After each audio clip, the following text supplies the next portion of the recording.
History of the Battle of Marathon, a miracle of war in which more was won with less. The Battle of Marathon was a famous battle between the Persian Empire and Athens in 490 BC. At that time, the powerful Persian Empire tried to invade the Greek states, but Athens firmly refused. However, before the start of the war, a small state which had been helped by Athens sent 10,000 men to support Athens, which brought a ray of hope to the Athenian warriors. The two sides engaged in a fierce battle on the plains of Marathon.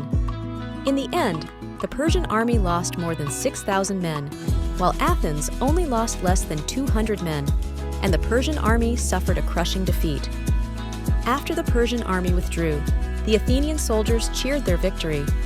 In order to bring the news of the victory back to Athens, the commander sent one of his warriors, Philippides, to run back to Athens. He did not stop along the way, and eventually died of exhaustion after arriving in Athens and delivering the news of the victory.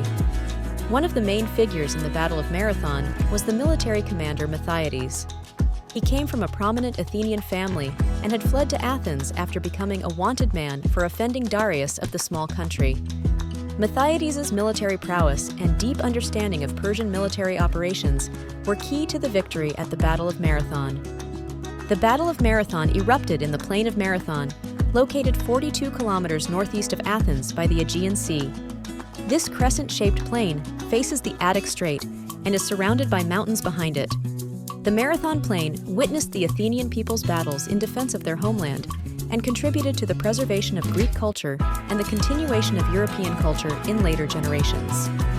Despite the fact that the Greek-Polish War ended 1,000 years ago, the Battle of Marathon has always been remembered. The Plain of Marathon tells that history with its unique charm. The result of the Battle of Marathon was the miracle of war in which Athens annihilated 6,400 Persians at the small cost of 192 men. The Athenians relied on the topographical features of the Marathon Plain, their own wisdom, and the spirit of solidarity with other Greek city-states to achieve victory. In those days, battles were basically fought by the number of men, but the Athenians utilized the advantage of the terrain to reverse the outcome of the battle. The Greek coalition fought the Persian Empire on the Marathon Plain, launching a feint attack from the front, and then outflanking the Persian army from both flanks after the Persian army had broken through the center line, which ultimately ended in a victory for the Greek coalition.